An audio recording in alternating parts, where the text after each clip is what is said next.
نوجوان کو کیا خبر تھی جو رات کو اپنے کانوں میں لیڈ لگا کے گانے سن کے گندی فلم دیکھ کے سویا تھا؟ اس کو پتا تھا کہ یہ زندگی کی آخری ٹرین ہے اور یہ آخری، اس کے بعد مجھے موت آ جائے گی۔ دنیا میں ہم لوگ ہمیشہ نہیں رہیں گے، ٹھیک ہے؟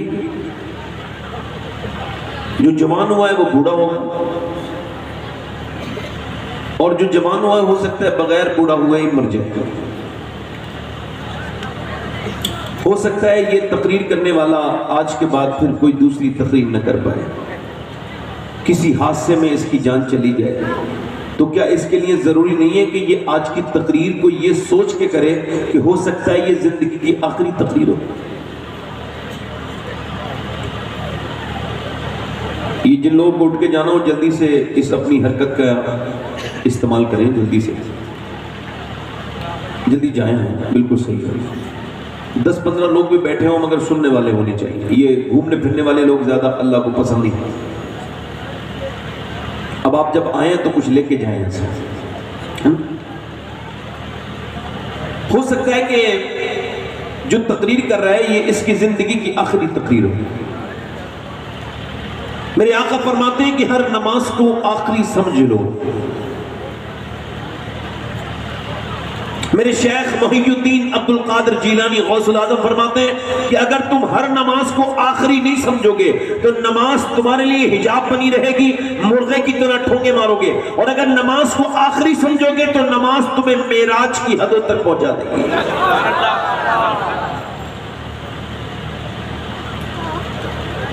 بہترین نماز کی جگہ، سجدے کی جگہ بہترین جگہ کعبہ ہے۔ بہترین سجدے کعبے میں ہونے چاہیے تھے مگر کعبے میں نہیں ہو رہے، وہاں تو سیلفیاں کھینچی جا رہی ہیں۔ آپ کی معلومات کے لیے بتا رہا ہوں، بہترین سجدے وہ مسلمان کر رہے ہیں جو جیلوں کے اندر ہیں،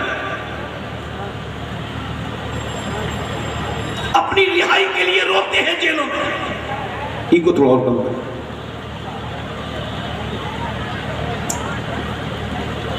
ہر نماز کو آخری سمجھ کے پڑھو۔ اگر یہ ہو سکتا ہے کہ تقریر کرنے والے کی آخری تقریر ہو تو یہ بھی ہو سکتا ہے سننے والوں میں 1-2 لوگ ایسے بیٹھے ہوں جو آج کے بعد پھر کبھی نصیحت نہ سن سکیں۔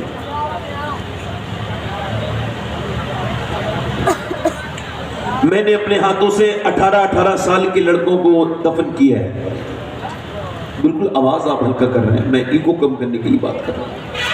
ہاں، آواز ایسی رہنے دیں، ہلکا سا، اس کو ایسا آنا چاہیے کہ آواز سمجھ میں آئے، ٹھیک ہے؟ آپ کا مائک بہت اچھا ہے، بس آپ کیسا بھی کریں، آپ کو اجازت ہے۔ تھوڑا سا ہلکا سا اس کا ٹریبل بڑھا سکتے ہیں، ہلکا سا بیس بڑھا سکتے ہیں۔ تو میں یہ عرض کر رہا تھا آپ سے کہ ہو سکتا ہے کہ یہ بس یہاں پہ چھوڑ دیں، ہو سکتا ہے کہ یہ میری زندگی کی آخری تقریر ہو تو پھر آپ کی بھی تو آخری ہو سکتی ہے۔ ابھی اڑیسہ میں کچھ 1-1.5 ہفتہ پہلے ایکسیڈنٹ جو ہوا ہے، 1 مہینہ ہونے والا ہے، اس سے کم ابھی 15 دن ہوئے، کورومنڈل ایکسپریس، اس میں حادثہ ہوا۔ ایک ٹرین دوسری ٹرین سے ٹکرائی تو تقریباً 1000 کے لوگ درمیان لوگ مر گئے۔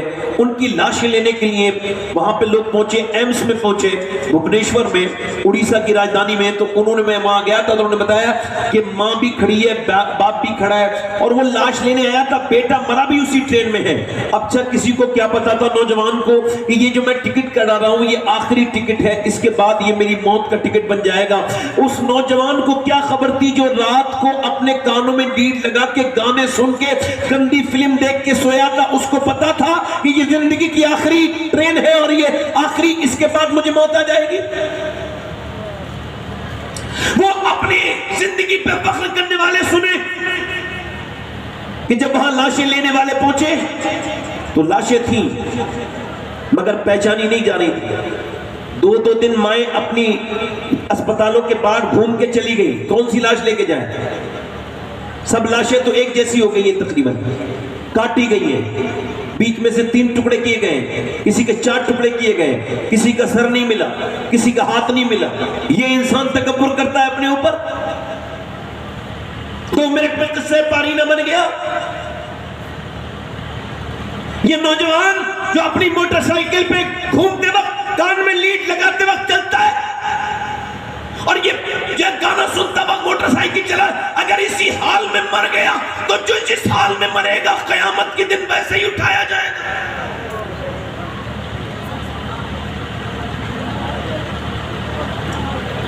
اللہ نہ کرے وہ گندا کام گندی حرکت کرتے کرتے مر گیا تو پھر کیا ہوگا میرے دوست، میرے بھائی؟ اللہ کے پیارے رسول ہیں، میرے نبی پاک صلی اللہ علیہ وسلم ارشاد فرماتے ہیں کہ ہر نماز کو آخری سمجھو۔ اگر یہ چاہتے ہو کہ اللہ تم سے راضی ہو جائے تو اپنی ہر نماز کو آخری سمجھو اور خود کو مردوں میں شمار کرنے لگو۔ کینسر کے مریض سے جا کے کہو کوئی گندی فلم دیکھے گا؟ نہیں دیکھے گا۔ ایک سلیم نام کا جموں کشمیر کا آدمی تھا، میں اس سے ملنے کے لیے گیا، اس کو کینسر تھا، تو میں اس سے ملا، اس کا انتقال ہو چکا ہے۔ اس وقت اس کا وہ زندہ تھا تو میں نے اس سے پوچھا کیا حال ہے؟ کہنے لگے اللہ کا بڑا شکر ہے۔ میں نے کہا میں نے سنا ہے تو آپ کو کینسر ہے؟ بولے سنا ہوا نہیں ہے، مجھے تو لکھا پڑا کینسر ہے، میرے لیور میں کینسر ہے۔ میں کہا پھر شکر کس بات کا ادا کر رہے ہیں؟ کہنے لگے کتنے لوگوں کو اچانک موت آ جاتی ہے مگر ڈاکٹر کہتے ہیں تم 1.5 مہینے 2 مہینے کے بعد مر جاؤ گے، تو میں بس دن رات اللہ کا شکر ادا کرتا ہوں، میرے مالک تو نے مجھے کم سے کم 2 مہینے کا موقع تو دیا ہے توبہ کرنے کا۔ کتنے لوگوں کو اچانک موت آ جاتی ہے، مجھے 2 مہینے کے بعد آئے گی۔ کہتا ہے سید صاحب میں پوری رات روتا رہتا ہوں مگر ہاں اپنے بچوں کو دیکھتا ہوں تو پھر میرا دل گھبرانے لگتا ہے۔ میں وہ انسان ہوں جو جیتے جی اپنے بچوں کو میں یتیم دیکھتا ہوں۔ ہمارے ایک دوست ہیں، ان کا ایک دن ٹیلی فون آیا، کہنے لگے سید صاحب میں بمبئی میں ہوں۔ میں نے کہا کیا ہوا؟ کہنے لگے بخار بہت تیز بڑھ رہا تھا، ٹھیک نہیں ہوا، وہاں علاج کرایا اور جب چیک اپ کرایا تو پتہ لگا کہ مجھے بلڈ کینسر ہو گیا ہے۔ عمر 25 سال، عمر 26 سال۔ میری بہنیں میری بیٹیاں سنیں، دنیا میں آئی ہیں تو ایمان کے ساتھ آئی ہیں اور ہم سب آئے ہیں تو ایمان کے ساتھ آئے ہیں، مگر خدا نہ کرے اللہ نہ کرے کہ ایمان پہ موت نہ آئے تو پھر؟ یہ میرا سوال ہے۔ ایمان کسی کے باپ کی جاگیر نہیں ہے، اللہ کی رحمت کا نام ہے۔ اور ادھر دیکھو دنیا کی بدمستیوں میں مگر رہنے والوں نوجوانوں اور اس دین کو ہلکا سمجھنے والوں، آپ کیا سمجھتے ہو کہ یہ یوں ہی چھوڑ دیے جاؤ گے؟ ایسی پیدا کر دیے گئے تھے؟ نہیں نہیں، ایک ایک ذرے کا حساب ہونے والا ہے، ایک ایک حرف کا حساب ہوگا، ایک ایک لفظ کا حساب ہوگا جو آپ نے بولا ہے۔ یہ انگلیاں جب تمہارے خلاف بولنے لگیں گی تو بولو پھر کیا بہانہ لے کے آؤ گے؟ جب یہ انگلیاں کہیں گی مالک اس نے گندی چیزیں مجھ سے انگلیوں سے لکھوائیں، جب یہ ہاتھ تمہارے خلاف بولے، انہیں جب زبانیں دے دی جائیں، جب تمہاری زبان کو زبان دے دی جائے، جب تمہاری آنکھوں کو آنکھیں دے دی جائیں گی، اس وقت میں کہاں دوڑ کے بھاگو گے؟ بولو۔ یہ دن رات کا ہونا، ان فی خلق السماوات والارض واختلاف اللیل والنہار لآیات لأولی الالباب، یہ دن رات کا ہونا اس میں نشانی ہے مگر عقل والوں کے لیے۔ یہ سورج ڈھل گیا، یہ رات ہو گئی، پھر صبح ہوگی، یہ جو صبح ہوئی ہے یہ روز پھر دوسری مرتبہ نہیں آئے گی۔ ہم موت کے نزدیک نزدیک ہوتے چلے جا رہے ہیں۔ حضرت سیدنا ابو ہریرہ ایک محدث ہیں، ایک بہت بڑے صحابی ہیں، نام آپ نے سنا ہوگا مجھ سے پہلے بھی، حضرت سیدنا ابو ہریرہ۔ اچھا انتقال کا وقت ہے، کبھی پیلا رنگ ہوتا ہے، کبھی لال رنگ ہوتا ہے، کبھی سرخ رنگ ہوتا ہے، کبھی پیلا رنگ ہوتا ہے، کبھی تڑپنے لگتے ہیں، کبھی مچلنے لگتے ہیں، کبھی پسینے آنے لگتا ہے۔ کسی نے قریب جا کے پوچھا اتنے بڑے صحابی ہیں اور آپ کو کیا موت سے ڈر لگا ہے؟ آپ کہتے ہیں نہیں میں مجھے موت سے ڈر نہیں لگا ہے، بلکہ مجھے نبی کریم کا حدیث یاد آ رہی ہے۔ اللہ کے رسول فرماتے ہیں کہ مرنے والا تب تک نہیں مرتا جب تک اس کو یہ پتہ نہ چل جائے کہ تو مرنے کے بعد جنتی ہے یا جہنمی ہے، یعنی تیرا ایمان پہ خاتمہ ہو رہا ہے کہ نہیں ہو رہا ہے۔ تو میں اپنے رب سے کہہ رہا ہوں مالک ابو ہریرہ بوڑھا ہے، ابو ہریرہ گنہگار ہے، اس نے پوری زندگی گناہ کیے ہیں اور موت کا وقت اس کا قریب ہے، ابو ہریرہ پہ کرم کرنا۔ اے میرے مالک موت کا وقت ہے، اس کا ایمان پر خاتمہ فرما دینا، ابو ہریرہ کا ایمان پر خاتمہ فرما دینا۔ اگر تو نے آج ابو ہریرہ پر رحم نہ کیا تو ابو ہریرہ برباد ہو جائے گا۔ اے اللہ ابو ہریرہ برباد ہو جائے گا، اگر تو نے اس وقت ابو ہریرہ پہ کرم نہ کیا تو ابو ہریرہ برباد ہو جائے گا۔ حضرت سیدنا جنید بغدادی سید الطائفہ، کون نہیں جانتا جنید بغدادی کو، اور وہ اپنے مرید کے قریب بیٹھے، اس کا انتقال ہونے والا ہے، آپ اس کے سامنے سورہ یاسین پڑھتے ہیں، وہ کہتا ہے مجھے مجھے سورہ یاسین سے نفرت ہے، اس کو بند کر لو۔ آپ نے قرآن شریف کو بند کر لیا۔ تھوڑی دیر کے بعد گھبرانے کے بعد آپ نے اس سے کہا ایسا کر کے بیٹے کلمہ پڑھ لے۔ اس نے کہا کلمے سے نفرت، قرآن سے، آپ سے، اسلام سے، سب سے نفرت۔ حضرت سیدنا جنید اس کے قریب بیٹھے اور وہ انہی الفاظ کے ساتھ مر گیا۔ سیدنا جنید 40 دن لگاتار روتے رہے، اے میرے مالک، میرے ساتھ کھاتا تھا، پیتا تھا، اٹھتا تھا، بیٹھتا تھا، اس کا ایمان کیسے چھن گیا؟ کیسے چھن گیا؟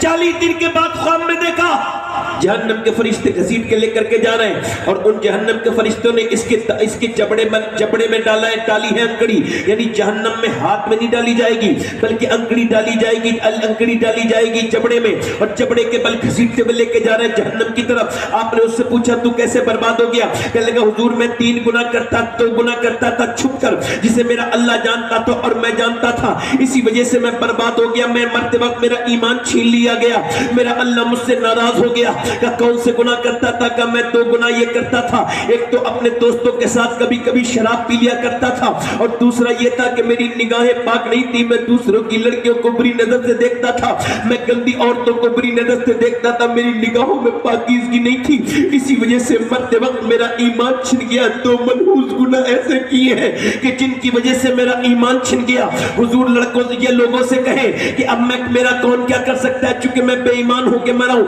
ہمیشہ جہنم میں جلوں گا۔ ہمیشہ جہنم میں جلنے والے کو اگر دنیا کی آگ میں ڈال دیا جائے تو اس کو نیند آ جائے گی، اس کو نیند آ جائے گی۔ اللہ اکبر، جنید بغدادی کا مرید مرا ہے، اللہ اکبر، 2 گناہوں کی وجہ سے برباد ہو گیا۔ نہ جانے کتنے میرے نوجوان ایسے جو شادیوں میں اب شراب تک پینے لگے ہیں اور شراب کو برا تک نہیں سمجھتے ہیں، اور کتنے نوجوان یہاں ایسے بیٹھے ہوں گے جنہوں نے گندی تصویریں آج بھی دیکھی ہوں گی، آج کے دن میں بھی دیکھی ہوں گی۔ وہ کہتے ہیں کہ ڈیٹا فری ہو گیا ہے۔ ڈیٹا فری ہے کہ تو تیرا ایمان بھی فری ہے؟ کیا ڈیٹا فری ہے تو کیا یہ بتا تیری زندگی بھی فری ہے؟ کیا گناہ بھی فری ہے؟ پوری رات فلم دیکھنے والے لڑکے کیا ہوگا اگر مرتے وقت تیرا اللہ تجھ سے ناراض ہو گیا؟ اب تو نوجوان لڑکے برباد ہو گئے، ان کی تنہائیاں کہیں کی نہ بچی۔ 10 سال کے بچے گندی تصویریں دیکھ رہے ہیں، 10 سال کے بچے گندے موبائلوں میں لگ گئے۔ ہم کیا کریں؟ برباد ہوتی چلی جا رہی ہے، یہ نسل برباد ہوتی چلی جا رہی ہے، یہ عہد برباد ہوتا چلا جا رہا ہے۔ کسی کو آخرت کی فکر نہیں ہے، کوئی اللہ سے نہیں ڈر رہا ہے۔